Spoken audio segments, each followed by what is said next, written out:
મિત્રો, લોક સંગીતની દુનિયામાં હંમેશા મોટા મોટા ગાયક કલાકારોના નામ અમર થઈ જાય છે. દરેક લોકો તેને ઓળખવા લાગે છે અને તેના વિશે જાણવા માંગે છે કે આ ગાયક કોણ છે, ક્યાં રહે છે, કેવું જીવન જીવે છે વગેરે. ખરું ને મિત્રો? પરંતુ આ ગાયકોની પાછળ જે સંગીત આપી રહ્યું હોય છે તેના વિશે કોઈ જાણવા માંગતું નથી કે તેઓ કેવી પરિસ્થિતિમાંથી પસાર થઈને અહીં સુધી પહોંચ્યા છે. જી હા મિત્રો, આજે આપણે એક એવા ઢોલ અને તબલા વાદક વિશે જાણીશું જેણે પોતાની કલાથી રમકડું નામ મેળવ્યું અને તબલા વાદક તરીકે ઘણા એવોર્ડો પણ મેળવ્યા. મિત્રો, કહેવાય છે ને કે આ કલાકારને મળવા માટે એક વખત પ્રધાનમંત્રી નરેન્દ્ર મોદીએ પોતાનો કાફલો રોકાવ્યો હતો. મિત્રો, અમે વાત કરી રહ્યા છીએ સૌરાષ્ટ્રના પ્રખ્યાત તબલા વાદક હાજી રમકડા વિશે. એક સમયે તેમણે જલારામ મંદિર અને સ્વામી મંદિરમાં નોકરી પણ કરી છે. આજે 71 વર્ષના હાજી રમકડુંનો ભૂતકાળ પણ અનેરો રહ્યો છે. તેનું રમકડું નામ કેવી રીતે પડ્યું એ પણ ખૂબ જ રસપ્રદ કહાની છે. આવો જાણીએ કોણ છે હાજી રમકડું. મિત્રો, 17 મે 1951માં સોમનાથ પાટણના આદરી ગામમાં હાજીભાઈનો જન્મ થયો હતો. આખા પરિવારની પરંપરા હાજીભાઈએ પણ જાળવી રાખી છે. આ સંગીતનો શોખ તેમને વારસામાં મળ્યો છે. ફક્ત 9 વર્ષની ઉંમરથી આ સંગીતની સાથે તેમને લગાવ લાગી ગયું હતું.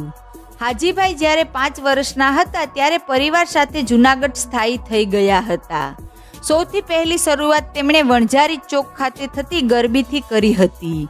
ત્યારે તેમને સૌથી પહેલું ₹15ની કમાણી થઈ હતી. વારસામાં મળ્યું છે સંગીત. મિત્રો, હાજીભાઈના દાદા તેમના પિતા પણ સંગીત સાથે જોડાયેલા હતા.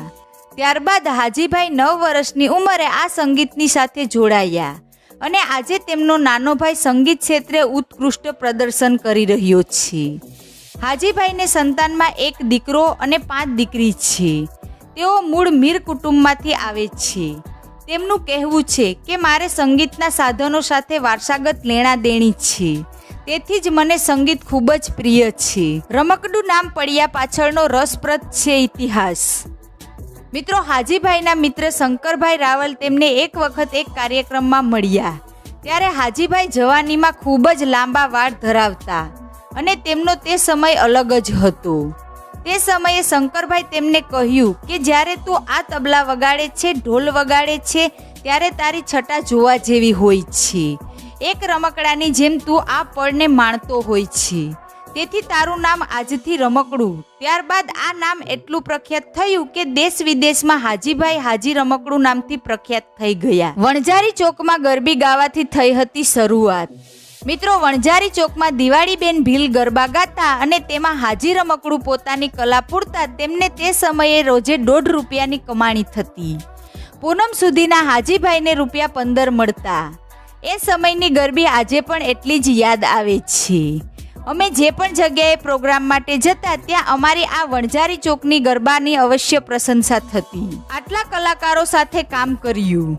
મિત્રો, હાજી રમકડુએ દિવાળીબેન ભીલ, લાખાભાઈ, કાનદાસ બાપુ, પ્રફુલ્લ દવે, પ્રાણલાલ વ્યાસ તથા નામી અનામી અનેક લોકો સાથે કામ કર્યું. તેમનું કહેવું છે કે આ ડાયરાની મોજ અલગ હતી. એ સમયમાં પૈસા નહોતા, પણ તે ડાયરામાં જે આનંદ આવતો તે વાત જ અલગ છે. નરેન્દ્ર મોદીએ પોતાનો કાફલો રોકાવ્યો હતો.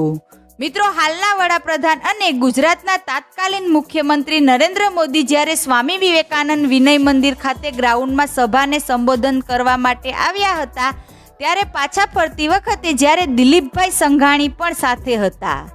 તે સમયે હાજી રમકડુંને નરેન્દ્ર મોદી જોઈ ગયા હતા અને પોતાનો કાફલો ત્યાં રોકાવ્યો હતો અને સ્નેહસંભર મુલાકાત હાજી રમકડું સાથે હાલના વડાપ્રધાન નરેન્દ્ર મોદીએ કરી હતી. દેશની સાથે વિદેશમાં પણ કર્યો છે પ્રવાસ. મિત્રો, હાજીભાઈએ દેશની સાથે વિદેશમાં પણ પ્રવાસો કર્યા છે. જેમાં સૌથી પહેલો પ્રવાસ દિવાળીબેન ભીલ સાથે લંડનમાં કર્યો હતો. ત્યાં તેમને 2 મહિના રોકાવાનું પણ થયું હતું. ત્યારબાદ તેમણે લેસ્ટર, વેમલી, અમેરિકા, પેરિસ, બેસિન, મસ્તક, કેનેડા, દુબઈ વગેરે જગ્યાએ પ્રવાસ કર્યા છે. 6 વર્ષથી પદ્મશ્રી માટે કરી રહ્યા છે અરજી. મિત્રો, છેલ્લા 6 વર્ષથી પદ્મશ્રી એવોર્ડ માટે પોતે પણ હક ધરાવે છે. અને પોતાને આ એક સન્માન મળે તે માટે હાજીભાઈ પોતાનું નામ નોંધાવી રહ્યા છે. રાષ્ટ્રપતિ, વડાપ્રધાન, સાંસદો અને ધારાસભ્ય સહિત અનેક લોકોને આ મામલે તેઓ રજૂઆત પણ કરી ચૂક્યા છે અને હાલના સાંસદ રાજેશ ચુડાસમા અને રમેશ ધડુક દ્વારા રાષ્ટ્રપતિને હાજી રમકડુંને આ સન્માન મળે તે માટે પત્ર પણ લખી ચૂક્યા છે. મિત્રો, તમે પણ ઈચ્છો છો ને કે આ મહાન કલાકારને પદ્મશ્રી એવોર્ડ મળે? તો હા લખીને નીચે કોમેન્ટ જરૂર કરજો અને જેમ બને તેમ આ વિડીયો શેર કરો, વોટ્સએપ, ફેસબુક પર ફેલાવી દો જેથી સરકાર સુધી આ વિડીયો પહોંચે અને તેમને એવોર્ડ મળે. ધન્યવાદ.